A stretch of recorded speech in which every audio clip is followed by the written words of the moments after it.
Assalamualaikum warahmatullahi wabarakatuh. Hello everyone, welcome to my channel, Indo English Guide. Let me introduce myself. I'm Mr. Shukri. Okay, I'm a teacher at SMKN Wanningsar. So now let me mix my language. Oke, kita akan belajar bahasa Inggris di channel ini. Kita mulai dengan hal-hal yang dasar saja. Kita mulai nanti dengan topik yang pertama, yaitu 8 parts of speech. 8 elemen kalimat yang harus kita ketahui agar kita bisa membuat kalimat dalam bahasa Inggris. Oke, kita mulai dengan elemen kalimat yang pertama.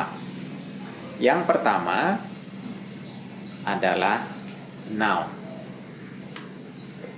Ya, elemen yang pertama disebut sebagai noun. Apakah noun itu? Pertanyaan ini muncul. Ya, what is noun? What is actually noun? Oke. Untuk noun ini kita bisa melihat di sekeliling kita. Noun adalah kata-kata yang merujuk kepada benda-benda yang ada di sekitar kita. Benda-benda abstrak maupun benda-benda konkret. Baik benda yang bisa dihitung maupun benda yang tidak bisa dihitung. Misalnya benda yang tidak bisa dihitung seperti air misalnya, atau minyak. Sedangkan benda yang bisa dihitung pasti sangat banyak. Ada buku, pulpen, dan lain sebagainya. Untuk membuat kalimat dan menyertakan noun di dalamnya, kita tinggal mengambil noun, apakah nanti difungsikan sebagai subjek kalimat ataukah difungsikan sebagai objek kalimat, ataukah benda itu hanya dideskripsikan, digambarkan saja. Kita akan coba lihat contohnya. Misalnya contoh yang pertama, kita gunakan contoh ini misalnya. Ya, contoh yang pertama, that is a book. Itu adalah sebuah buku. That is a book. Di sini kita memberitahu orang lain bahwa itu adalah sebuah buku. Oke, perhatikan contoh yang kedua. Contoh yang kedua, those are pens. Masih sama dengan yang pertama, hanya menunjukkan tentang benda. Those are pens. Itu benda yang banyak itu adalah pulpen. Ya, pulpen dalam jumlah banyak atau lebih dari satu. Istilahnya adalah benda jamak atau plural noun. Kemudian berikutnya contoh yang ketiga, the wind blows hard. The wind, kata wind di sini adalah benda. Ini adalah benda abstrak. Ya, benda abstrak, angin. The wind, karena posisinya di depan di awal kalimat, maka the wind ini adalah subjek. Jadi benda ini dijadikan sebagai subjek kalimat. The wind blows hard. Angin bertiup kencang. Oke, ini yang pertama. Kemudian yang kedua, kita punya parts of speech berbentuk pronoun. Ya, yang kedua itu adalah pronoun. Apa itu pronoun? Pronoun adalah kata ganti. Kata ganti. Kata ganti ini bisa menggantikan orang, bisa menggantikan benda, baik sebagai subjek, baik sebagai objek, maupun untuk menyatakan kepemilikan suatu benda, ya, ownership. Oke, kita akan lihat contohnya. Sini ada contoh. He eats rice. Kita kan contoh yang pertama. He eats rice. Kata he yang dicetak tebal ini adalah pronoun kata ganti yang berbentuk subjek, karena posisinya ada di awal kalimat. Oke. Kemudian contoh yang kedua, I called her yesterday. I called her yesterday. Saya menelpon dia kemarin. Perhatikan kata yang dicetak tebal, kata her itu adalah pronoun yang berfungsi sebagai objek kalimat. Ya, objek dari kata kerja called. I called her. Saya menelpon. Siapa yang ditelepon? Dia. Oke. Perhatikan kalimat yang nomor 3. The book is mine. The book is mine. Kata the book di awal kalimat itu juga benda. Book yaitu fungsi sebagai subjek. Kita fokus ke yang dicetak tebal, yaitu kata mine. Ini adalah sebuah pronoun ya, yang menunjukkan possession atau kepemilikan. Kepemilikan dari sebuah benda. Bendanya apa? Book. Mine, milikku. The book is mine. Buku itu adalah kepunyaanku. Oke, ini yang kedua. Kemudian yang ketiga. Yang ketiga, di sini kita punya elemen adjective. Jadi elemen yang ketiga adalah adjective. Apa itu adjective? Dalam bahasa Indonesia, adjective kita kenal dengan istilah kata sifat.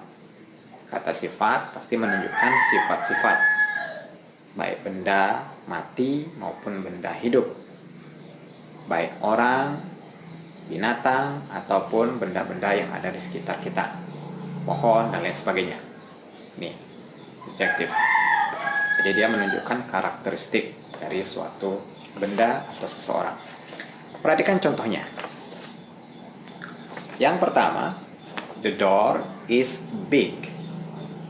Ya, yang dicetak tebal, kata big itu adalah kata sifat karena menunjukkan karakteristik ya, yang fokusnya pada ukuran, size.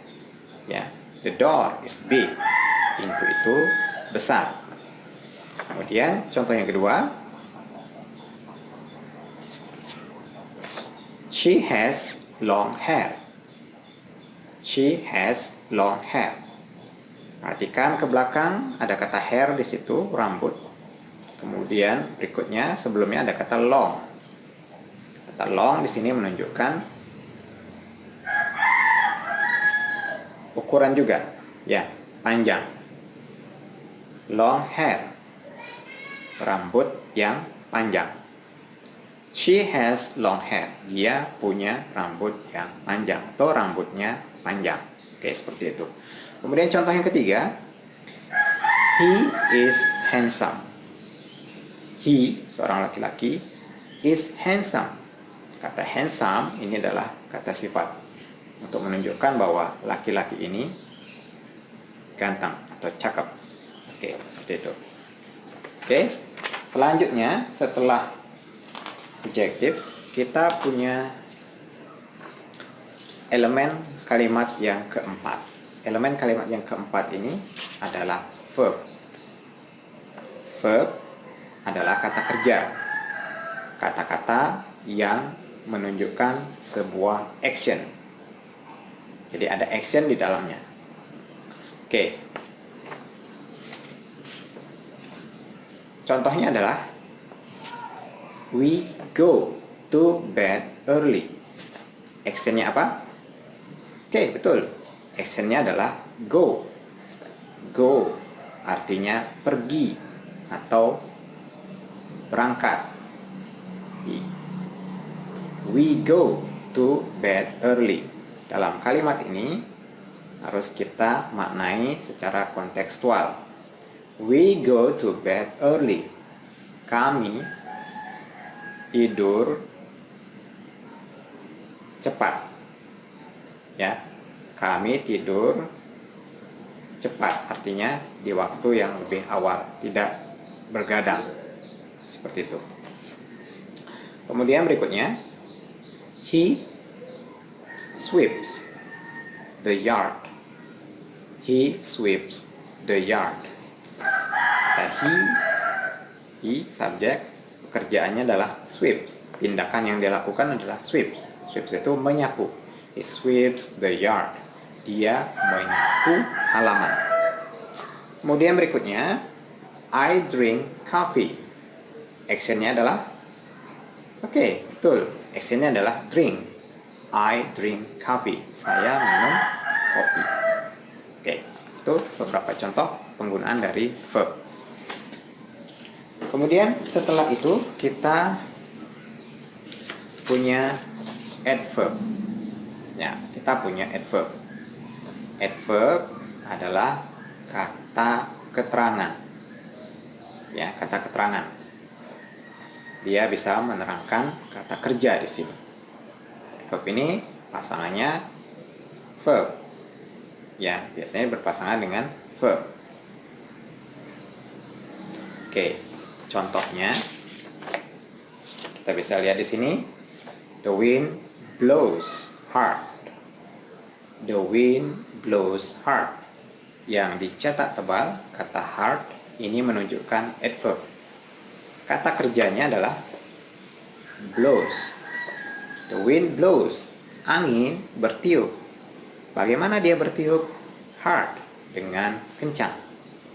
Berikutnya, he speaks clearly. He speaks, dia berbicara. Bagaimana caranya dia berbicara? Dia berbicara dengan jelas, clearly.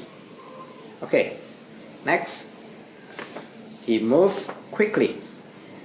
He moved quickly. Dia berpindah tempat. Dia bergerak quickly, dengan cepat. He moved quickly. Nah, ini semua adalah adverb. Kata-kata yang menjelaskan kata kerja yang dipakai sebelumnya di sini. Menjelaskan kata kerja. Sehingga disebut bahwa adverb modifies verb. Adverb itu menjelaskan kata kerja.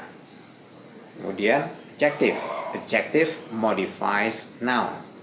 Adjective itu menjelaskan tentang kata benda. Itu ya, seperti itu. Berikutnya yang keenam, kita punya elemen preposition di posisi keenam. Preposition, kata depan.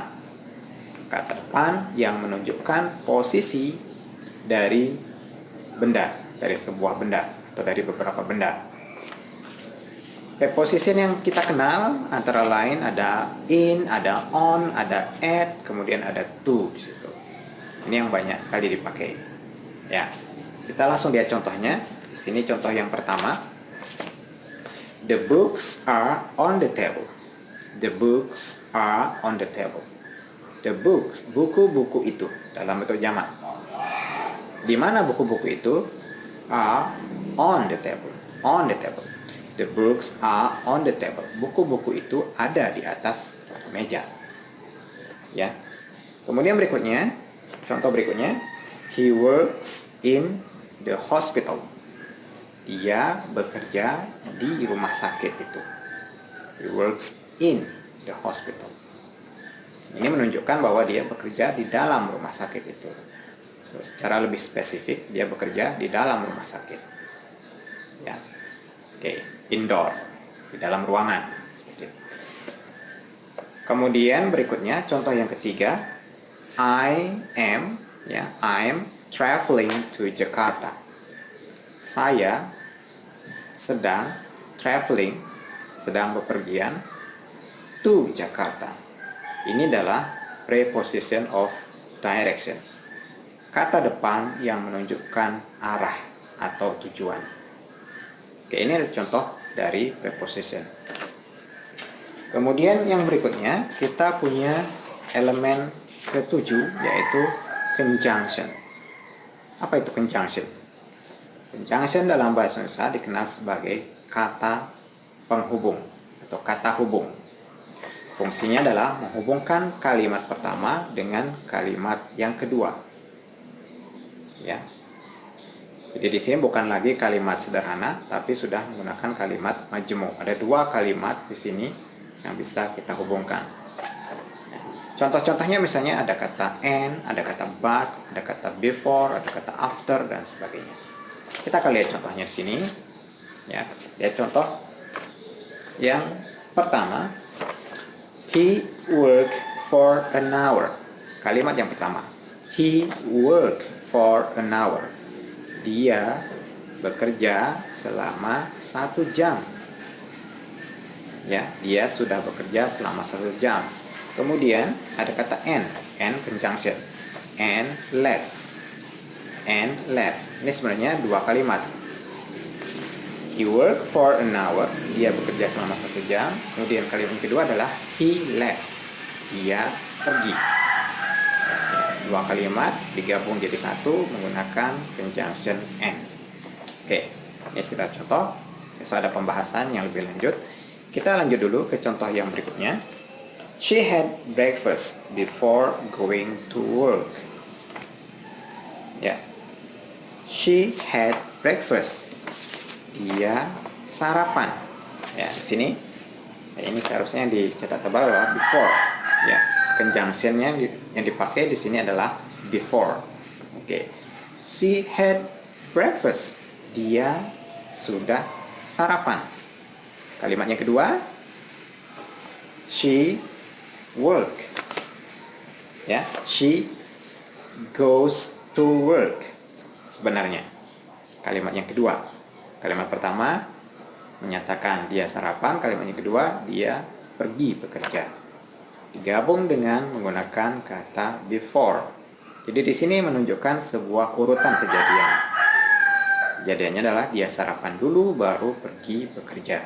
Seperti itu. Oke, lanjut ke contoh yang berikutnya. I like apple. I like apple. Kalimat pertama.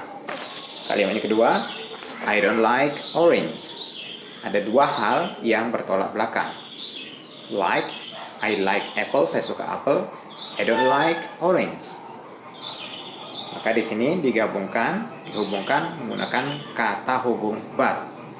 Ya, untuk menunjukkan kontradiksi. I like apple, but I don't like orange. Oke. Dan yang terakhir, kita punya satu lagi ya di sini. Disebut sebagai interjection. Interjection, kata seru. Ini menunjukkan ada sesuatu yang wah, ada sesuatu yang luar biasa. Entah itu luar biasa menyenangkan atau luar biasa tidak menyenangkan. Nah, ini interjection. Jadi kata-kata yang menunjukkan sesuatu yang luar biasa tadi. Ada beberapa contoh, misalnya di sini kita bisa menggunakan kata wow misalnya. Wow. It's amazing. Wow. Luar biasa. Ya. Menakjubkan. Wow, sangat menakjubkan. Kemudian berikutnya ada kata yay. Yay. I made it. I made it. Yay, I made it. Yeay, saya berhasil. Nah, seperti itu kan. Kemudian yang berikutnya ada kata phew, gitu ya. Phew. Phew. Ini biasa dipakai. Kemudian what a boring day. Phew, what a boring day. Hari ini sangat membosankan. Hari ini adalah hari yang membosankan. Oke, ini yang ke-8. Ya, itulah 8 elemen kalimat, 8 parts of speech yang perlu kita ketahui supaya kita bisa membuat kalimat dalam bahasa Inggris. Di antara ke-8 elemen kalimat ini, kita bisa menggabungkan beberapa atau menggunakan beberapa di antaranya dalam satu kalimat. Ya, kita bisa menggunakan satu elemen, ya. Kita bisa juga menggunakan 2 elemen dalam satu kalimat. Ya, selama itu masih memungkinkan. Nah, itulah 8 elemen kalimat yang ada dalam bahasa Inggris yang perlu kita ketahui. Ya, semoga pelajaran kita hari ini bermanfaat ya. It's nice to see you. I'll see you again ya in my next video. Thank you very much for your attention. Goodbye. Assalamualaikum warahmatullahi wabarakatuh.